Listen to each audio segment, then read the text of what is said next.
નમસ્કાર વિદ્યાર્થી મિત્રો, દ્રવ્યના ઉષ્મીય ગુણધર્મોના વિડિયો નંબર 10 માં તમારું સ્વાગત છે. વાહકતાની ચર્ચા આપણે કરતા હતા. એમાં આપણે શ્રેણી સમાંતર જોડાણ સુધી પૂરું કરી નાખ્યું હતું.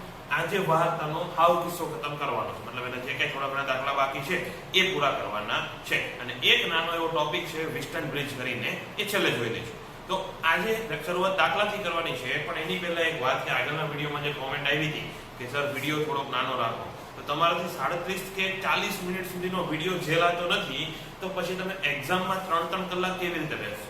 બની શકે તમારો ડેટા ખતમ થઈ જતો હોય તો થોડા સમય પછી જોવો, આજે જોવો અથવા થોડો બાકી રહી ગયો તો કાલે જોવો, પણ વિડીયો જોવાનું રાખો. વિડીયોની લંબાઈ હવે આનાથી વધારે ટૂંકી કરવી શક્ય નથી. એટલા માટે તો હું બોર્ડ ભૂસતો ને એ બધી વસ્તુ તો હું કટ કરી નાખું છું. આજે આ થોડીક એક્સ્ટ્રા વાત કરી, વિડીયો લાંબો થઈ જશે આ વાતને કારણે, પણ જસ્ટ સેઇંગ કે બને ત્યાં સુધી તમે પણ થોડું કોઓપરેટ કરવા કોશિશ કરો. અમારા માટે અઘરું જ છે. 11માનો સિલેબસ આપણે જે બાકી છે એ પૂરો કરવાનો છે, એની પછી 12માનો સિલેબસ ચાલુ કરવાનો છે. તો થોડોક વિડીયો લાંબો થાય, ભલે 1-1 કલાકનો વિડીયો આપણે ન બનાવીએ, પણ 40-45 મિનિટનો વિડીયો તો બનવો જ જોઈએ ને.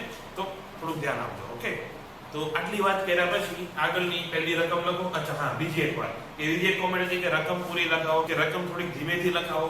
તો આ વિડીયોની જે કંઈ પણ પીડીએફ છે એ તમને શેર કરવામાં આવે છે હવેથી, હે ને? તો એમાં તમે રિફર કરી લો.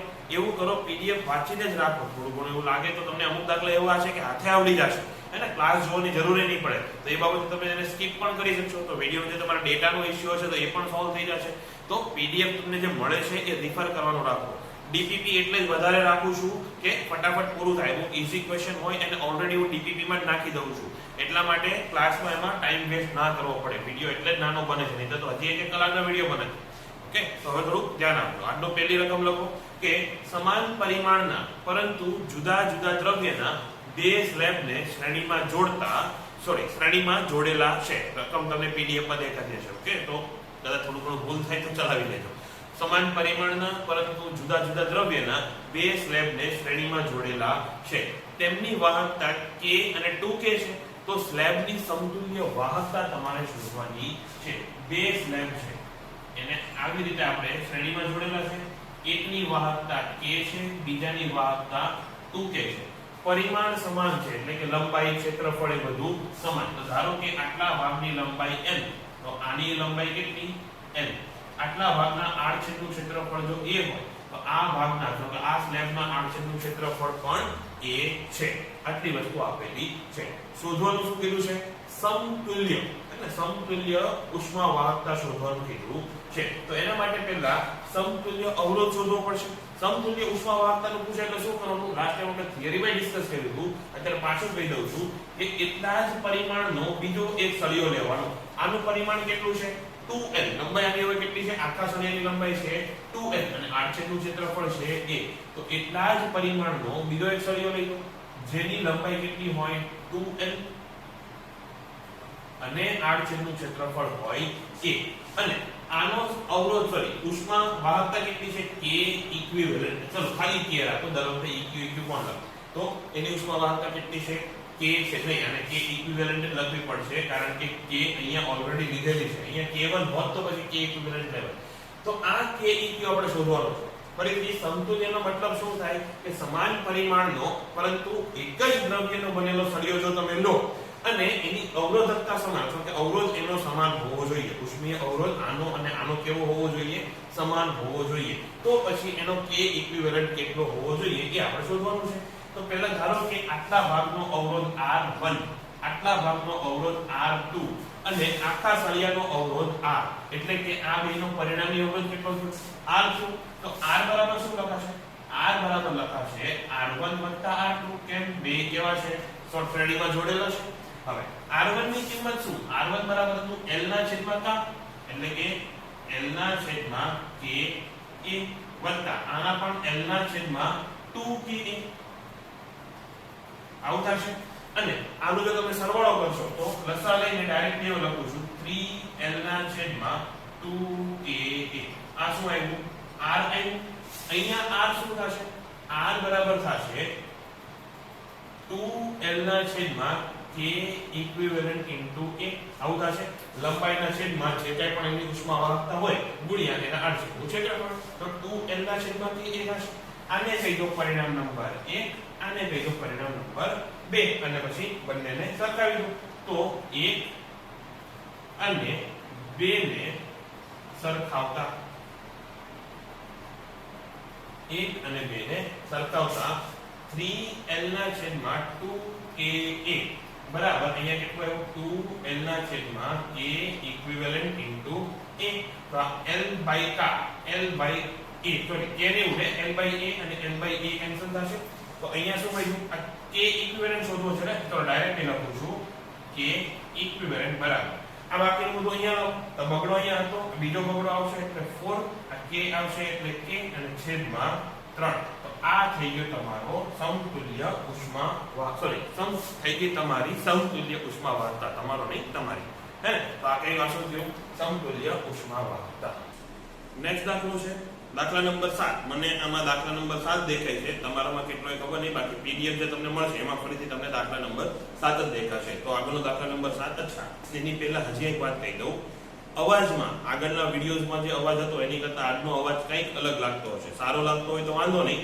જો અવાજ થોડો ખરાબ આવતો હોય તો માફ કરી દેજો અને હા શક્ય હશે તો એડિટિંગમાં થોડોક અવાજ ચેન્જ કરવાની કોશિશ કરીશ કારણ કે આજે ક્લાસ અલગ છે પહેલા જે ક્લાસ હતો એની કરતા અલગ છે એટલે તમને અહીંયા બોર્ડ પર અહીંયા કંઈક લાઇટી દેખાતી કે આગળના પ્રોબ્લેમ વખતે અત્યારે જો કે લાઇટ બંધ કરી દીધી છે તો પણ જો કે વાંધો નથી લાઇટિંગ એટલે ચાલશે બાકી તમે મારી હાલત જોઈ શકો છો પરસેવો થઈ ગયા ઓકે તો હું પણ થોડુંક ચલાવું છું તમે પણ થોડુંક ચલાવી લેજો જો અવાજ બરાબર હોય નહીં તો અને રકમ લખો આગળના દાખલાની આકૃતિમાં દર્શાવ્યા મુજબ 6 એક સમાન સળિયાઓને જોડેલા છે AB એક સળિયો પછી આ બીજો ત્રીજો ચોથો પાંચમો છઠ્ઠો આને એક સિંગલ સળિયો નથી ગણવાનો ઓકે આ એક સળિયો અલગ છે અને આ એક સળિયો અલગ છે એટલે ટોટલ કેટલા સળિયા લીધા છે આપણે 6 સળિયા લીધા છે બિંદુ A અને બિંદુ B નું તાપમાન 200 અને 20 ડિગ્રી છે એટલે કે A નું તાપમાન 200 ડિગ્રી સેલ્સિયસ અને B નું તાપમાન 20 ડિગ્રી સેલ્સિયસ છે આગળ જંક્શન B નું તાપમાન શોધવાનું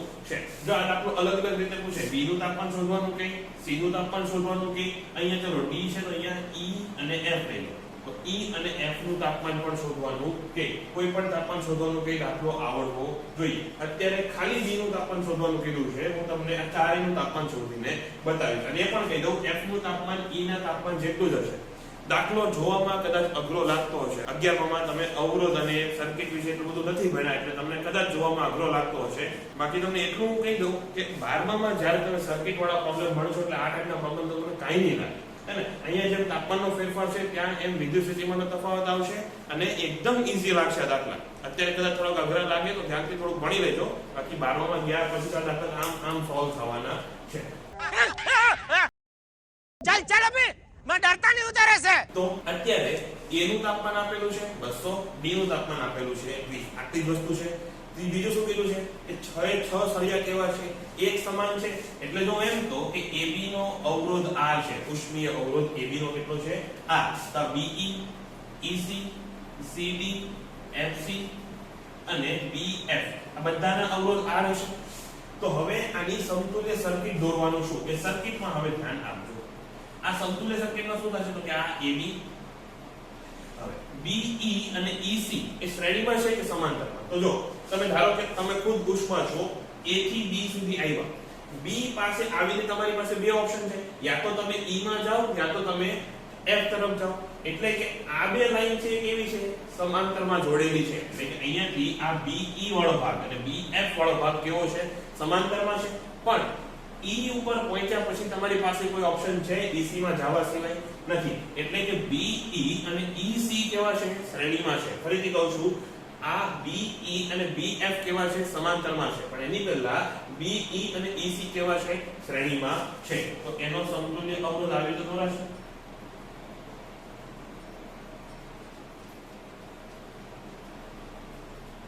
અને આ તમને સમજાયું ફરીથી કહું છું આ અવરોધ કયો છે આ છે તો એક કામ કરીએ આ અહીંયા લખી નાખું આ AB નો અવરોધ છે તો એવું કરો આ બિંદુ A આ બિંદુ B અને A અને B વચ્ચે જે અવરોધ છે એ આ B થી પછી બે ઓપ્શન છે E અને F માં જવાનું એટલે કે આ છે બિંદુ E આ છે બિંદુ F અને પછી અહીંયા C અને અહીંયા B હવે ક્લિયર થયું તમને હે ને આ એની સમતુલ્ય સર્કિટ થશે હવે આ તો તમને ખબર છે, આ બે કેવા છે? શ્રેણીમાં છે.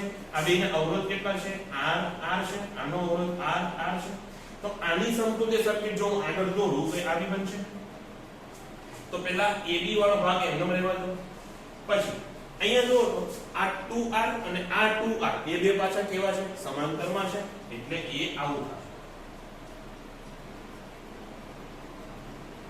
આ 2R અને આ 2R અને અહીંયાથી પાછું CD વાળો ભાગ એટલે એમાં R અવરોધ આવશે. આ R આ પણ R. આ ક્લિયર હવે? ફરીથી અહીંયા છે આપણી પાસે A, અહીંયા છે B, અહીંયા છે C અને અહીંયા છે D. હજી આગળ આ બે સમાંતરમાં છે. અત્યારે તમને હું ગણાવું છું, પછી મેં જેમ કીધું કે 12માં ગયા પછી તમે જોઈને તમે કહી દેશો કે આનો સમતુલ્ય અવરોધ R છે. અત્યારે આપણે ગણીએ તો B અને C વચ્ચે સમતુલ્ય અવરોધ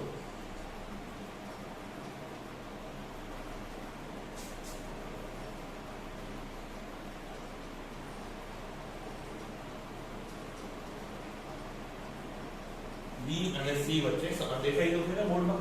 હા, કેમેરામાં તો આવે છે. તો B અને C વચ્ચે સમતુલ્ય અવરોધ. તો જો એ 1/RBC થી લખાય એટલે કે સમતુલ્ય અવરોધ કેટલો છે? RBC. તો એ કેટલો થાય? 1/2R વત્તા 1/2R. એ કેટલો થશે? તો એ થશે 2/2R એટલે કે RBC બરાબર કેટલો થશે? R થશે. એટલે કે આ B અને C વચ્ચે કુલ અવરોધ કેટલો છે? R છે. તો એની આગળ જો હું સમતુલ્ય સર્કિટ બનાવું તો કેવું થશે? આવું થશે. આ R, આ પણ R, આ પણ R. અહીંયા કેટલું છે તાપમાન? 200 ડિગ્રી સેલ્સિયસ. અહીંયાનું તાપમાન 20 ડિગ્રી સેલ્સિયસ. હવે જે મેં તમને PDF આપી છે એમાં ડાયરેક્ટલી અહીંયાથી ચાલુ થશે. એટલે કારણ કે મેં જેમ કીધું કે આ વસ્તુ તમે પછી જોઈને એનાલિસિસ કરતા આવડશે. એટલે આટલું બધું ડિટેલમાં અત્યારે તમે લખવું હોય તો લખી નાખો. બાકી વાંચવાનું તો તમે ક્યારે 12માં જ્યારે તમે નીટની કે JEE ની એક્ઝામ આપવા જાવ ત્યારે છે ને, ત્યારે તમે ડાયરેક્ટ સર્કિટ જોઈને ખબર પડી જશે કે આની ઉપરથી સીધું આ આવશે. તો અત્યારે જો તમારે ડાયરેક્ટલી આ લખવું હોય તો એ તો નોટ્સમાં આપ્યું જ છે. અને એની વચ્ચેના સ્ટેપ્સ લખો એટલે કે આ અને આ એ લખવા હોય તો કોપી કરી નાખો. તો હવે આટલે સુધી તો તમારે સર્કિટ આવી. સાચો પ્રોબ્લેમ સોલ્વિંગ હવે અહીંયાથી ચાલુ થાય છે. તો અહીંયા હવે આપણે B નું તાપમાન શોધવું છે ને, તો B પછીના અને B પહેલાના બધા અવરોધને એક કરી નાખો. એટલે કે B ની પહેલા એક જ અવરોધ છે R. B પછી એટલે કે B અને D ની વચ્ચે કુલ અવરોધ કેટલો છે? 2R છે ને, એને એક કરી નાખો. એટલે કે આવું સારે એની સમતુલ્ય સર્કિટ આવી બનશે કે આ R અને આ કેટલો થશે? 2R. 2R શું કામ? શ્રેણીમાં છે એટલે. તો આ A, આ પોઈન્ટ B અને આ પોઈન્ટ D થઈ જશે. A નું તાપમાન કેટલું છે? 200 ડિગ્રી અને D નું તાપમાન છે 20 ડિગ્રી. હવે આપણો જે પહેલાનો કોન્સેપ્ટ છે એ લગાવવાનો છે કે B થી B ના લેફ્ટ માંથી જેટલી ઊર્જા આવતી હશે એટલે કે AB ભાગમાંથી જેટલી ઊર્જા વહન થતી હશે એટલી જ ઊર્જા B થી D માં જતી હશે. એ તો ક્લિયર છે? એટલે કે ઉષ્મા વાહકતા ને સોરી ઉષ્માનો વહન દર ક્યાં? તો કે AB ભાગમાં. એ કેટલો થશે? તો કે ઉષ્માનો વહન દર જે BD ભાગમાં હોય એટલો. બીજું, ઉષ્માના વહન દરનું સૂત્ર શું હતું? ઉષ્માના વહન દરનું સૂત્ર હતું તાપમાનનો ફેરફાર છેદમાં અવરોધ. તો AB માટે તાપમાનનો ફેરફાર આપણે શોધવો છે. ધારો કે B બિંદુનું તાપમાન છે T, એ તો શોધવાનું છે ને. તો કેટલું થશે? 200 - T કે T - 200. તો તાપમાનનો ફેરફાર આપણે ધન રાખવા કોશિશ કરીએ એટલે 200 - T. આ એનો તાપમાનનો ફેરફાર થઈ ગયો છેદમાં એનો અવરોધ. એ કેટલો છે? R છે. એના બરાબર HBD. આ કેટલું છે? તો એમાં તાપમાનનો ફેરફાર કેટલો? T - 20 છેદમાં 2R. આ R અહીંથી કેન્સલ થશે. આ બગડો અહીંથી ઉપર જશે. ડાયરેક્ટ લખું છું આગળનું સ્ટેપ એ થશે. માટે 400 - 2T બરાબર T - 20 આવું થશે. પછી આગળ વધારીએ તો આ 20 ને આ બાજુ લઈ જાઓ. 420 માઈનસ બરાબર આ 2T ને આ બાજુ લઈ આવો તો 3T. તો T કેટલું આવ્યું? T આવશે 14 તરીકે 42 તો 140 ડિગ્રી સેલ્સિયસ. આ T કયો છે? B નો. ચલો અહીંયા આપણે B લખી નાખીએ. આ TB, આ TB, અહીંયા TB, અહીંયા TB, અહીંયા TB અને અહીંયા પણ TB. તો B નું તાપમાન કેટલું આવ્યું? 140 ડિગ્રી સેલ્સિયસ. એવી જ રીતે જો C નું તાપમાન શોધવાનું થાય તો પાછી સેમ વસ્તુ, પણ હવે શું કરવાનું કે C ની ડાબી બાજુના અને C ની જમણી બાજુના અવરોધોને એક કરવાના. તો A થી C તરફમાં અવરોધ કેટલો આવે છે 2R. અહીંયા બિંદુ C, C થી D જવામાં અવરોધ કેટલો આવે છે R. અહીંયા બિંદુ D, અહીંયા પણ બિંદુ A. A નું તાપમાન 200, D નું તાપમાન 20 અને C નું તાપમાન TC ધારો. તો પાછું HAC બરાબર થશે HCD. HAC એટલે કેટલા? ડેલ્ટા T એટલે 200 માઈનસ T ના છેદમાં 2R બરાબર આ કેટલું થશે? તો કે TC માઈનસ 20 છેદમાં R. આ TC. તો હવે પાછું અહીંથી R અહીંથી કેન્સલ થશે. તો 200 માઈનસ TC બરાબર 2TC માઈનસ કેટલા? 40. તો TC આ બાજુ આવશે તો 3TC બરાબર 40 આ બાજુ લીધો તો 240. 8 તરી 24 એટલે TC બરાબર કેટલા આવશે? 80 ડિગ્રી સેલ્સિયસ. અને E અને F વચ્ચેનું શોધવાનું કે તો જો હવે તમને સમમિતિ દેખાય છે. હવે અહીંયા આકૃતિ ક્યાં દોરું? તો ચલો અહીંયા ઉપર આકૃતિ દોરી નાખીએ આટલા ભાગમાં. તો ધારો કે આ છે આપણી આકૃતિ, ધારો કે શું આ છે આપણી આકૃતિ, અને આ એક સમમિતિ છે કે નહીં? એટલે કે અહીંયાથી અહીંયા પહોંચવામાં અહીંયા કુલ તાપમાન કેટલું થઈ જશે? અડધું થઈ જશે. એટલે 200 હતું તો અહીંયા 100 નહીં થાય. તાપમાનનો તફાવત કેટલો છે? 200 માઈનસ 220 180 ડિગ્રી છે ને તાપમાન તફાવત. તો અહીંયાથી અહીંયા આવવામાં કેટલું તાપમાન ચેન્જ થશે? તો કે 180 ભાગ્યા 2. શું કામ? સમમિતિ છે એટલે. તો અહીંયા તાપમાન કેટલું આવશે? 200 હતું, એમાંથી 90 ઉડાડો તો કેટલું વધશે? 110 ડિગ્રી સેલ્સિયસ તાપમાન આટલું વધશે. અને જો તમારે એકદમ ઇજ્જતથી ગણવો હોય, એટલે કે જો તમારે એકદમ પ્રોપર મેથેમેટિકલ સ્ટેપથી ગણવો હોય તો એની તમે રીત આપી દઉં. તો એના માટે પાછી અહીંયા પ્લોટ કરી દેવું પડશે.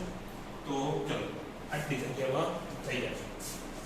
તો B અને C વચ્ચેની સર્કિટ દો. તો આ B અને આ C. એમાં નીચેનો ભાગ નથી રહેતો, હું ખાલી આટલો જ ભાગ લઉં છું. ધારો કે આ B E F, ચલો આવી રીતે B E અને C આવો એક ભાગ લીધો. આનો અવરોધ કેટલો? R. આનો અવરોધ કેટલો? R. B નું તાપમાન હવે તમને ખબર છે કેટલું? 140. C નું તાપમાન તમને ખબર છે કેટલું?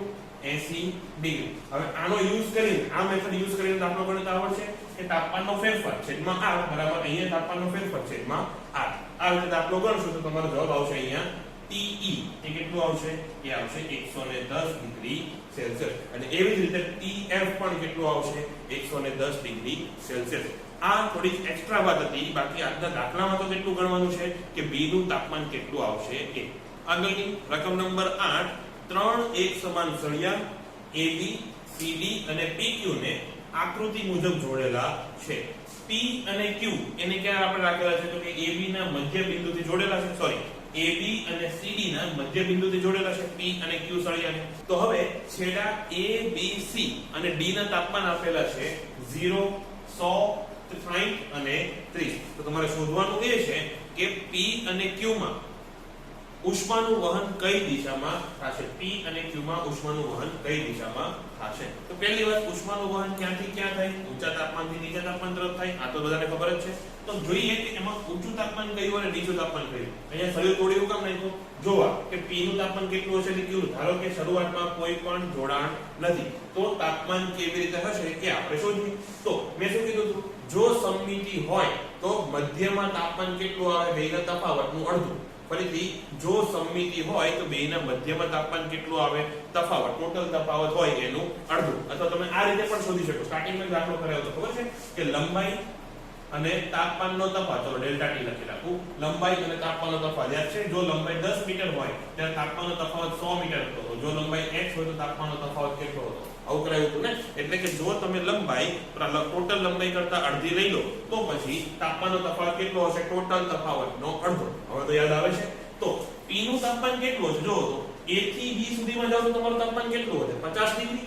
તો A થી P સુધી આવતા તાપમાન કેટલું હશે? સોરી, A થી B સુધી જાવ તો તમારું તાપમાન કેટલું વધે? 100 ડિગ્રી. તો A થી P સુધી આવવાનું તાપમાન કેટલું વધશે? અડધું, એટલે કે 50 ડિગ્રી. તો P નું તાપમાન કેટલું છે? P બરાબર કેટલું થશે? 50 ડિગ્રી સેલ્સિયસ. પછી C થી D સુધી જવામાં તાપમાનનો તફાવત કેટલો આવે છે? એ આવે છે 30 ડિગ્રી. એટલે કે C થી Q સુધી જવામાં તાપમાનનો તફાવત કેટલો આવશે? 15 ડિગ્રી સેલ્સિયસ. તો અહીંયા તાપમાન કેટલું થશે? 60 - 15 એટલે 45. તો PQ બરાબર 45 ડિગ્રી સેલ્સિયસ. અથવા મધ્યમાં જો તાપમાન તમારે ડાયરેક્ટલી શોધવું હોય તો તમે આવી રીતે પણ કરી શકો કે ટોટલ જે તાપમાન હોય એનો સરવાળો કરો, એટલે કે 60 + 30 અને પછી અડધું કરી નાખો, એટલે કે TQ બરાબર આવી રીતે પણ લખાય, TQ બરાબર TC + TD ભાગ્યા 2. અને એ રીતે અહીંયા 100 + 0, 0 ઉપર 0 + 100 છેદમાં 2 બરાબર 50. એ રીતે પણ તમે શોધી શકો. હવે તમને ખબર છે કયું તાપમાન વધારે છે? P નું. તો તાપમાન અથવા ઉષ્માનું વહન ક્યાં થશે? P થી Q તરફ થશે. હવે થોડુંક એક્સ્ટ્રા કરાવું છું, એ વસ્તુ તમને નોટ્સમાં નહીં મળે અને અસાઇનમેન્ટમાં કે ડીબીબીમાં ક્યાંય નથી, ખાલી એક્સ્ટ્રા. જો આ દાખલાને થોડુંક એડવાન્સ લેવલે લઈ જવું હોય તો કેવી રીતે પૂછાય? તો A અને B ની એક્ઝેક્ટ મધ્યમાં બિંદુ P છે કે ફિક્સ છે, એટલે કે P નું તાપમાન તમને ખબર પડી ગઈ કે TP બરાબર કેટલું? 50 ડિગ્રી સેલ્સિયસ. આટલું તો ક્લિયર છે. હવે એવું પૂછાય કે C અને D ની વચ્ચે બિંદુ Q ક્યાં લેવું જોઈએ? C અને D ની વચ્ચે બિંદુ Q ને આપણે ક્યાં લેવું જોઈએ કે જેથી P થી Q માં ઉષ્માનું વહન થાય નહીં? P થી Q માં ઉષ્માનું વહન ક્યારે નહીં થાય? કે જ્યારે TQ બરાબર પણ 50 હશે. તો તમારે એ શોધવાનું છે કે ધારો કે બિંદુ Q આટલે ક્યાંક છે, એ ક્યાં છે? ઉપરથી x જેટલા અંતરે. ઉપરથી x જેટલા અંતરે બિંદુ Q આવેલું છે અને ત્યાં તાપમાન કેટલું છે? 50 છે. એ x કેટલું છે એ અત્યારે આપણને ખબર નથી, પણ આપણને એટલી ખબર છે કે અહીંયા લંબાઈ અને અહીંયા તાપમાનનો તફાવત. જો હું લંબાઈ, ધારો કે આ ટોટલ લંબાઈ L છે, આ ટોટલ લંબાઈ કેટલી છે? L. ચલો એ બહાર લખું છું, ટોટલ લંબાઈ L. જો લંબાઈ L લઈ લો, હું C થી D ની વાત કરું છું, તો મને તાપમાનનો તફાવત કેટલો મળે છે? 30 ડિગ્રી સેલ્સિયસ મળે છે. જો હું C થી D લંબાઈ લઉં તો તાપમાનનો તફાવત કેટલો છે? 30. મારે તફાવત કેટલો જોતો છે? તો TQ બરાબર કેટલું? 50 છે. તો 60 થી 50 આવવામાં તાપમાનનો તફાવત કેટલો? 10. એટલે કે જો મારે 10 ડિગ્રી સેલ્સિયસ તાપમાન જોતો હોય તો લંબાઈ કેટલી હોવી જોઈએ? અહીંયા આ વસ્તુ અહીંયા નહીં આવે, ત્રિરાશિ મૂકવી એટલે લંબાઈ અહીંયા આવશે. તો આ કેટલું હોવું જોઈએ? એ હશે 10 L ના છેદમાં કેટલું? 30. એટલે કે આ x બરાબર કેટલું થશે? જો લંબાઈ x હોય તો x બરાબર કેટલું થશે? એ થશે L ના છેદમાં 3. એટલે કે જો કુલ લંબાઈ L આપેલી હોય તો ઉપરથી L/3 ડિસ્ટન્સ લઈ લો, તો આ બિંદુ ઉપર જો તમે સળિયાને આવી રીતે જોડો, આવી રીતે નહીં, Q સાથે જોડવાનું છે, એ આ. તો હવે P અને Q ની વચ્ચે કોઈ પણ પ્રકારનું ઉષ્માનું વહન થશે નહીં. હજી આને આગળ લઈ જાઓ એક લેવલે, એ હવે તમારે મને ફરીથી સોલ્વ કરીને WhatsApp માં સેન્ડ કરવાનો છે. એવું પૂછે કે AB અને CD વચ્ચેનું લંબ અંતર કેટલું હશે? AB અને CD વચ્ચેનું લંબ અંતર એટલે આ. હવે આ લંબાઈ કેટલી છે ખબર પડી ગઈ છે? ટોટલ જો આ C થી Q લંબાઈ કેટલી હતી? L/3 હતી. એટલે કે Q થી આ એ લંબાઈ કેટલી હશે? તો કે આ લંબાઈ કેટલી છે? 2L/3 - L/2. જો આ રકમ મેં મારી રીતે લીધી છે એટલે દાખલો થોડો અઘરો થઈ જશે, ઓકે, પણ કોન્સેપ્ટ સમજાવું છું, એ થોડું ધ્યાનથી સમજી લો. ફરીથી ચલો આ બિંદુને તમે કહી દો P, Q અને R. તો ટોટલ CD લંબાઈ કેટલી છે? L છે. એમાંથી CQ લંબાઈ કેટલી છે? L/3. તો QD લંબાઈ કેટલી થશે? 2L/3. અને આપણે જોઈએ છે QR લંબાઈ. તો QR લંબાઈ કેટલી થશે? તો કે આખી લંબાઈ કેટલી? સોરી, આ લંબાઈ કેટલી? 2L/3 માઈનસ આ લંબાઈ કેટલી છે? RD, એ થશે L/2. આ જે કંઈ પણ લંબાઈ આવે, ધારો કે આ લંબાઈ ID y, અને ધારો કે આ લંબાઈ કેટલી આવી? y. તો આ y અને આ અંતર કેટલું છે? એ તો L છે. આપણે ત્રણ સમાન સળિયા લીધા છે. જો રકમ વાંચો ફરીથી, ત્રણ સમાન સળિયા છે એટલે કે AB ની લંબાઈ, CD ની લંબાઈ અને PQ ની લંબાઈ, આ ત્રણેય કેવી છે? સમાન છે. અને જો એ લંબાઈ સમાન હોય તો હવે તમને અહીંયા પાયથાગોરસ મુકતા આવડશે. આ કેટલું થશે? √L² - y². આ રીતે તમે દાખલો ગણી શકો. એટલે કે એક જ દાખલાને અલગ અલગ લેવલે લઈ જાવ હોય તો આવી રીતે બને. તો હવે આ રકમ હું તમને થોડીક વધારે ડિટેલમાં લખાવું છું, કારણ કે આ રકમ અહીંયા નોટ્સમાં આપેલી નથી. એટલે જો આ ટાઈપનો દાખલો પૂછવો હોય તો કઈ રીતે રકમ આવી શકે? તો ત્રણ એક સમાન સળિયા છે, AB, CD અને PQ. એમાંથી બિંદુ P એ AB ના મધ્યમાં છે. તો બિંદુ Q એવી રીતે જોડેલું છે કે P થી Q માં ઉષ્માનું વહન થતું નથી. બિંદુ Q ને CD ઉપર એવી રીતે જોડેલું છે કે P થી Q માં ઉષ્માનું વહન થતું નથી. તો જો સળિયા AB અને CD સમાંતર હોય, જો સળિયા AB અને CD સમાંતર હોય તો A અને C વચ્ચેનું લંબ અંતર કેટલું હશે એટલે કે PR તમારે શોધવાનું છે. આ રીતેની રકમ આવી શકે. અને ગણવાનું કઈ રીતે કે તમે બેસિક કોન્સેપ્ટ કહી દીધો છે, બાકી આ નોટ્સમાં લખવાની જરૂર નથી. તમે WhatsApp માં સોલ્વ કરીને સેન્ડ કરજો, નો આવડે તો પછી પૂછી લેજો. અને એવું છે તો આ વખતના ચેલેન્જ ઓફ ધ વીકમાં આ દાખલો મૂકવામાં આવશે. આગળની રકમ આકૃતિમાં દર્શાવેલી બે સ્તરની ફર્નેસની દિવાલના દરેક સ્તરમાં તાપમાન ઘટે છે. ફર્નેસ એટલે શું? એક પ્રકારની ભઠ્ઠી. અને કોલસાની ભઠ્ઠી તમે જોયો છે કે ઈંટનો ભઠ્ઠો જોયો હોય તો એક ભઠ્ઠી છે, એની બહાર બે સ્તર વાળી દિવાલ બનાવેલી છે, એટલે તાપમાન બહાર આવે નહીં. એની વચ્ચે મતલબ આવે તો ખરી જ ઉષ્મા બહાર, પણ ઓછી ઉષ્મા બહાર આવે, એટલે કે અંદર ગરમી જળવાઈ રહે. એટલે કે તાપમાન ઘટે છે. એટલે આની આ બાજુ ભઠ્ઠી છે, ધારો કે નળાકાર ભઠ્ઠી છે તો આ બાજુ ભઠ્ઠી છે, આ એની પહેલી દિવાલ, આ એની બીજી દિવાલ. અહીંયા ભલે સ્તરની જાડાઈ અલગ અલગ દેખાય, x1 અને x2 સમાન છે. ઓકે, આ જાડાઈ અને આ જાડાઈ સમાન જ છે. હવે આગળ ધારો કે તાપમાન T1 અને T3 ને અચળ જાળવવામાં આવે છે અને T1 એ T3 કરતા મોટું છે, આ T3 થાય. ઓકે, અને અહીંયાનું જે તાપમાન છે એને તમે T2 કહીએ. તો T1 અને T3 ને અચળ જાળવવામાં આવે છે. જો તાપમાન અચળ હોય એટલે આ કેવી થઈ ગઈ? વાહકની સ્થાયી અવસ્થા થઈ ગઈ. એટલે કે જેટલી ઉષ્મા અહીંયાથી અહીંયા આવતી હશે એટલી ઉષ્મા આગળ જતી હશે, વચ્ચેનો કોઈ ભાગ ઉષ્માને રાખી નહીં લે. આવો એનો મીનિંગ થશે સ્થાયી અવસ્થા. આગળ જો સ્તર x1 અને x2 ની જાડાઈ સમાન હોય, એટલે કે આ જાડાઈ અને આ જાડાઈ કેવી છે? સમાન છે. તો નીચેનામાંથી કયું વાક્ય સાચું છે? એટલે કે K1 અને K2 માટે આમાંથી શું સાચું છે? K1 શું છે? પહેલા સ્તરની ઉષ્મા વાહકતા. K2 શું છે? બીજા સ્તરની ઉષ્મા વાહકતા. તો જુઓ તો તાપમાનનો જે તફાવત આવે છે એમાં બેમાં ડિફરન્સ શું છે? તો કે આનો ઢાળ ઓછો છે અને આનો ઢાળ વધારે છે. દેખાય છે? પહેલા ભાગમાં ઢાળ ઓછો છે, બીજા ભાગમાં ઢાળ વધારે છે. જો તમે મૂલ્ય વાઇઝ જોવો તો, બાકી જો ધારો કે એમ કહો આનો ઢાળ -3 છે, આનો ઢાળ -5 હશે, તો એમ જોવા જાવ તો આનો ઢાળ વધારે છે, આનો ઢાળ ઓછો કહેવાય. પણ મૂલ્ય પ્રમાણે બીજા ભાગનો ઢાળ વધારે છે. એટલે કે અચ્છા, આ ગ્રાફમાં ઢાળ શું આવશે? અહીંયા તમે h લીધો છે ને, તો ઢાળમાં શું થશે? dt/dx થશે. અને dt/dx અને k વચ્ચે શું સંબંધ છે? તો કે ઉષ્માનું વહન h બરાબર શું થાય? k a dt/dx. અહીંયા જો k અલગ અલગ છે, a સેમ હશે અને h પણ સેમ છે. h સેમ છે એવું આપણે શું કામ કીધું? કારણ કે સ્થાયી અવસ્થા છે, નહીતર h સમાન રહે નહીં. અત્યારે કારણ કે h સેમ છે તો તમે કહી શકો કે dt/dx એ k ના વ્યસ્ત પ્રમાણમાં છે. dt/dx એ k ના વ્યસ્ત, k ને સામે લઈ જાઓ એટલે વ્યસ્ત પ્રમાણમાં થશે. એટલે કે જેનો k વધારે એનો ઢાળ ઓછો અને જેનો k ઓછો એનો ઢાળ વધારે. તો અહીંયા dt/dx કોના માટે? એક માટે એ નાનું છે, dt/dx બીજા ભાગ માટે, એટલે કે k1 greater than k2 થશે. આ તમારો થઈ ગયો જવાબ. Next problem.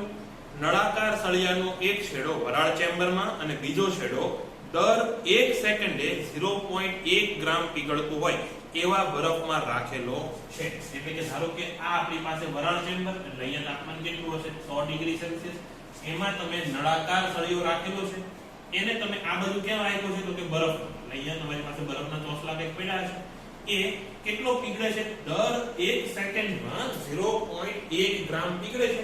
મતલબ કે અહીંયાથી એને એટલી ઊર્જા મળે છે કે દર સેકન્ડે એ 0.1 ગ્રામ બરફને પીગળાવી શકે. એટલે કે તમને q કેટલું થશે? dq/dt થશે ને. કે 1 સેકન્ડમાં મળતી ઊર્જા એ કેટલી થાય છે? તો કે ml જેટલી. કે m કેટલું છે? 0.1. આવો એનું મીનિંગ થાય. હવે આગળ જો આ સળિયાને બદલે પહેલા સળિયા કરતા બમણી ત્રિજ્યા અને અડધી લંબાઈનો સળિયો લેવામાં આવે, એટલે કે ગેસ ચેમ્બર હજી એનું એ જ છે, એટલે એમાં તાપમાન કેટલું?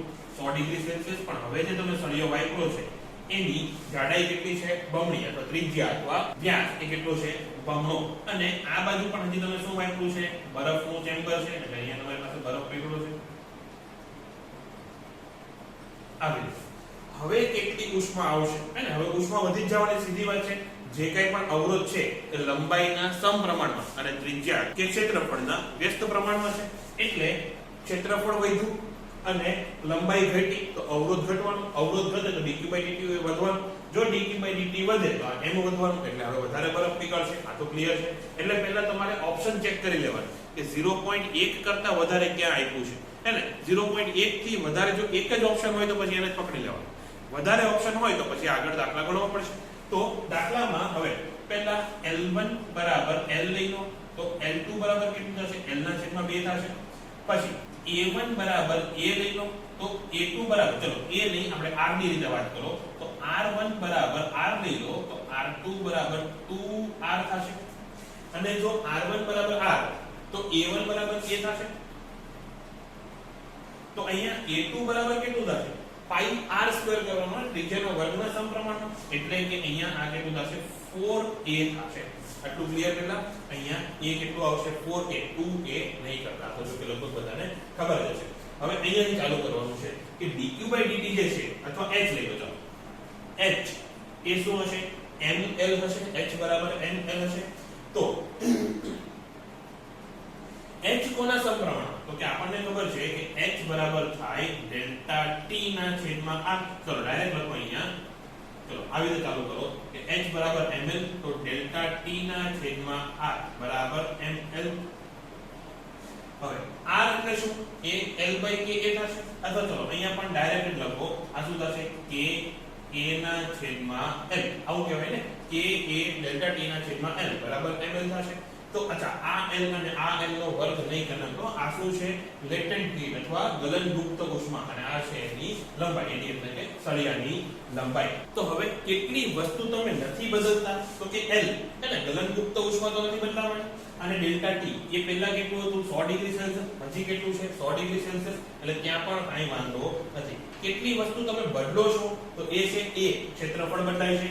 l, લંબાઈ બદલાય છે. અને દળ તો કેટલું થશે તો આપણે શોધવાનું જ છે. k નું શું? એ રકમમાં આપેલું છે કે નવા સળિયાની ઉષ્મા વાહકતા પહેલા સળિયાની ઉષ્મા વાહકતા કરતા 1/4 ભાગની છે. એટલે કે k2 બરાબર k1 ના છેદમાં 4. આટલી વસ્તુ જે આપેલી છે એ રકમમાં લખવાની રહી ગઈ. તો હવે અહીંયા જુઓ તો કઈ વસ્તુ બદલો છો તમે? k, a અને m. તો m કોના સમપ્રમાણમાં થશે? માટે m proportional to k a ના છેદમાં n. એટલે કે m2 ના છેદમાં m1. આપણે m2 શોધવો છે એટલે મેં ઉપર રાખ્યો. એટલે m1 ના છેદમાં m2 લઈને કરો તો પણ કંઈ વાંધો નથી. તો m2 ના છેદમાં m1 કેટલું થાય? k2 ના છેદમાં k1 ગુણ્યા a2 ના છેદમાં a1 ગુણ્યા l1 ના છેદમાં l2. આટલું થશે. તો હવે k2 ના છેદમાં k1 એટલે કેટલા? તો m2 ના છેદમાં m1 બરાબર દેખાય છે ને? આ દેખાય છે. k2 ના છેદમાં k1, k2 ના છેદમાં k1 લઈ જાવ તો નીચે 4 વધશે તો 1 ના છેદમાં 4 ગુણ્યા a2 ના છેદમાં a1, a2 ના છેદમાં a1 એટલે ગુણ્યા 4 ગુણ્યા l1 ના છેદમાં l2, l1 ના છેદમાં l2 એટલે 1 ના છેદમાં 2 આવશે. તો છેદનો છેદ અંશમાં જશે એટલે અહીંયા ઉપર વધશે 2. આ ચોકડો ચોકડો કેન્સલ અને m2 બરાબર થશે 2m1. m1 કેટલો હતો? 0.1 ગ્રામ પ્રતિ સેકન્ડ. તો m2 કેટલો થશે? 0.2 ગ્રામ પ્રતિ સેકન્ડ. આ છે તમારો જવાબ. હવે આગળની એક થિયરી જોવાની છે, એનું નામ છે જંકશનનો નિયમ. ફરીથી આ જંકશનનો નિયમ તમારે વિદ્યુત કરંટ વખતે પણ આવશે, ત્યારે પણ આ રીતનું થશે. એને કહેવાય કિર્ચોફનો કરંટ વાળો નિયમ, કિર્ચોફનો પ્રવાહ નિયમ. અત્યારે જંકશનનો નિયમ કરીને ચાલીએ તો જંકશનનો નિયમમાં તમારે 100 વાતની એક વાત એટલું યાદ રાખવાનું કે જે એકમ સમયમાં જેટલી ઉષ્મા આવશે એટલી ઉષ્મા જશે. ક્યારે? સ્થાયી અવસ્થામાં. સ્થાયી અવસ્થા એટલે તાપમાન અચળ હોય ત્યારે. ફરીથી શું યાદ રાખવાનું? જ્યારે પણ તાપમાન અચળ હોય ત્યારે જેટલી ઉષ્મા આવશે એટલી જ ઉષ્મા જશે એકમ સમયમાં. તો જંકશન એટલે શું? પહેલા કે જ્યારે બે કે તેથી વધારે વાહકો કોઈ બિંદુ આગળ જોડાયેલા હોય. ધારો કે હું 5 વાહક લઈ લઉં. આવી આપણી પાસે 5 વાહક છે. વાહકના છેડા પાસે તાપમાન ધારો કે અહીંયા T1, અહીંયા T2, અહીંયા T3 અને અહીંયા T4 અને આ તાપમાન T5. આવી રીતે તાપમાન છે. એટલે કે ઉષ્માનું ક્યાંક વહન થતું હોય છે. તો અહીં જંકશન પાસે કઈ તાપમાન હશે? એ જંકશનનું તાપમાન ધારો કે T0 અથવા T0 છે. હવે તમારે એ જોવું પડશે કે T0 આ પાંચેય તાપમાનમાંથી T0 કોના કરતા વધારે છે અને કોના કરતા ઓછું છે. સીધી વાત છે, જે મોટામાં મોટું તાપમાન હશે આ પાંચેયમાં, જે મોટામાં મોટું તાપમાન હશે એની કરતા T0 ઓછું હશે અને નાનામાં નાનું તાપમાન હશે એની કરતા વધારે છે. પછી એક દાખલા આવશે તો વધારે સમજાઈ જશે. અત્યારે તમને થોડું કન્ફ્યુઝિંગ લાગતું હોય તો ચલાવી લેજો. તો અહીંયા T1 ધારો કે T1 એ T0 કરતા મોટું છે. T1 અને T5 એ T0 કરતા મોટા છે તથા T2 T3 T4 એ T0 કરતા નાના છે આવું ધારી લો. તો હવે શું થશે? T1 અને T0 માં મોટું કોણ? T1. તો ઉષ્માનું વહન ક્યાં થશે? આવી રીતે થશે, એને તમે H1 કહી દો. T5 માંથી પણ આવી રીતે થશે, એને તમે H2 કહી દો. હવે સોરી H5 કેવું પડશે ને 5 માંથી આવે છે તો એને તમે H5 કહી દો.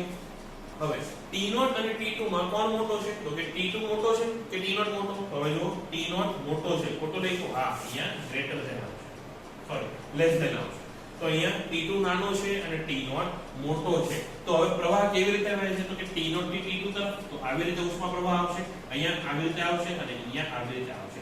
આને કહીએ H2, આ H3, આ H4 આવું થશે. તો હવે તમે જંક્શન પર જઈને બેસી જાઓ. કેટલો પ્રવાહ જંક્શન તરફ આવે છે? તો કે H1 H5. અને કેટલો પ્રવાહ જંક્શન થી દૂર જાય છે? તો કે H2 H3 H4. તો જંક્શનનો નિયમ શું કહે કે H ઇનકમિંગ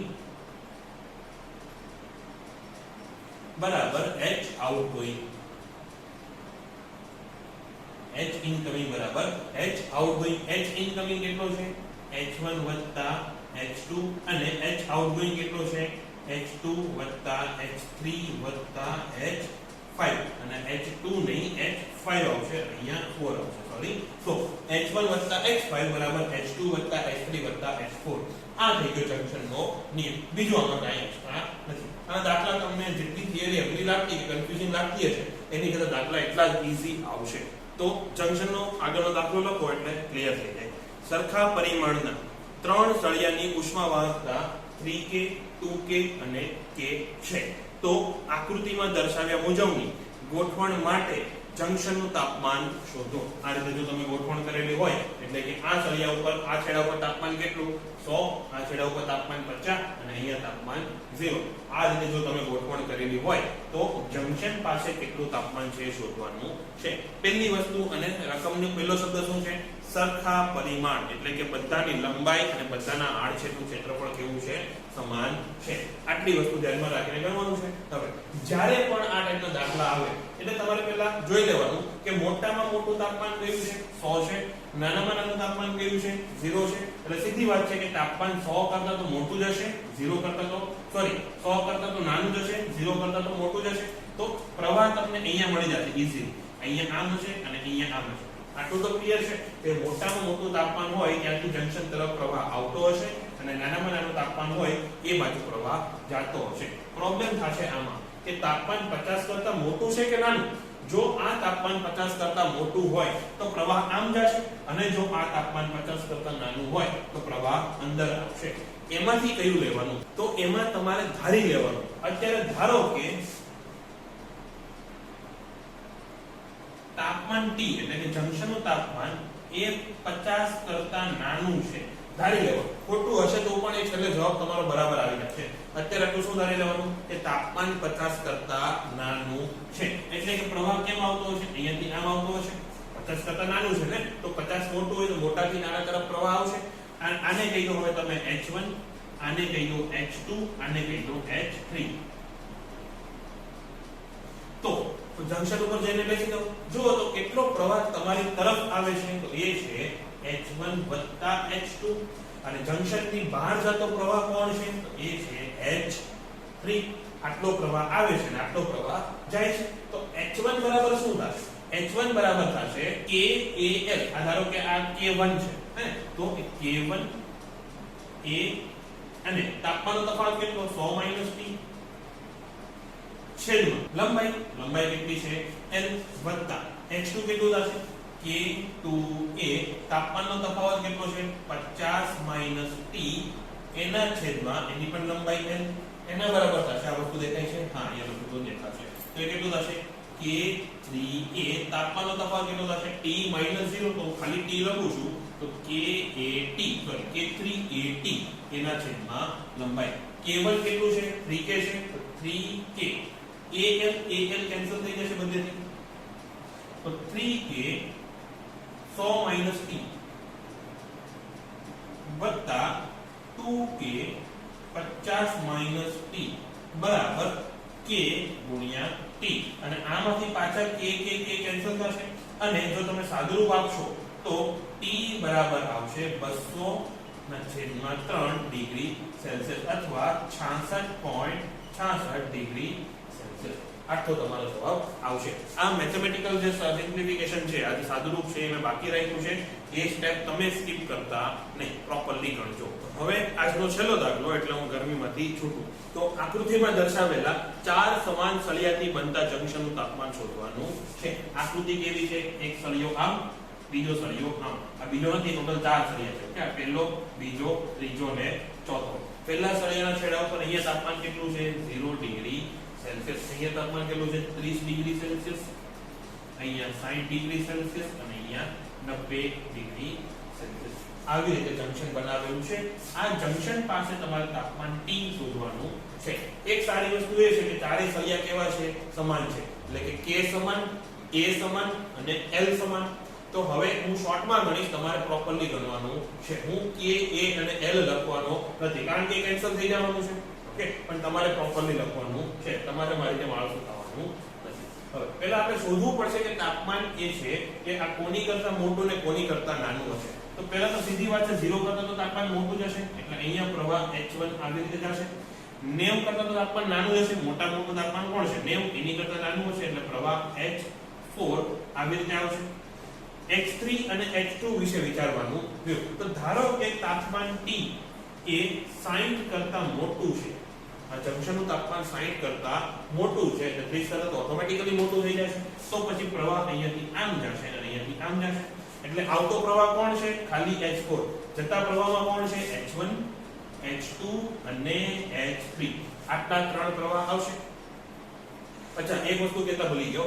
આગળના દાખલામાં ખબર છે કે તાપમાન આપણે 50 કરતા નાનું લીધું હતું, એ ખોટું ધાર્યું હતું ને? ખરેખર તાપમાન કેટલું આવ્યું? 66. તો હવે તમે રફમાં પાછો એકવાર ટ્રાય કરજો, તાપમાન 50 થી મોટું લઈને, અને પછી એ રીતે પ્રવાહ આપજો. છેલ્લે જવાબ તમારો 66 નો 66 જ આવશે. અહીંયા પણ હું કહું છું, તાપમાન મેં જાણી જોઈને ખોટું લીધું છે. T 60 કરતા મોટું નહીં આવે, T 60 કરતા નાનું આવશે. એટલે H3 ખરેખર આમ જતો હશે, પણ આપણે ખોટી દિશા લઈને પણ સાચો દાખલો ગણી શકાય. એ જ તમને બતાવવા માટે મેં જાણી જોઈને લીધું છે કે ધારો કે T 60 કરતા મોટું છે, તો અહીંયા આવતા પ્રવાહમાં કોણ છે? H4 ખાલી. તો H4 બરાબર થશે H2 વત્તા H3 અને H1 રહી ગયું, સોરી, તો વત્તા H1. ચલો અહીંયા ખૂબ લખી નાખો, H1, H2 અને આ H3. H4 કેટલો? K A delta T. A delta T કેટલો આવશે? 90 માઈનસ T આવશે. અહીંયા K A 90 - T છેદમાં L. પણ K A L બધેથી ઉડી જવાના છે, એટલે હું લખતો નથી. બરાબર. ચલો અહીંયા ખાલી જગ્યા છોડી દો, એટલે તમારે સમજી જવાનું છે અહીંયા K A/L લખવાનું છે. H1 માં શું આવશે? પાછું K A/L, પણ તાપમાનનો ફેરફાર કેટલો? T. તો અહીંયા ખાલી T અને આ ખાલી જગ્યામાં શું આવશે? K A/L વત્તા H2 માં K A/L અને H2 કેટલું થશે? T - 30. તો બ્રેકેટમાં T - 30 અને વત્તા H3 કેટલો આવશે? K A/L અને આ કેટલું? T - 60. તો બ્રેકેટમાં T - 60 આવું થશે. આ ખાલી જગ્યા બધેથી ઉડી જશે. ઓકે, તો 90 - T બરાબર. અહીંયા કેટલા T છે? T વત્તા T વત્તા T, 3T. અને આ કેટલા છે? -30 - 60, એટલે -90. અને 90 ને આ બાજુ લઈ ગયો તો કેટલા? 180.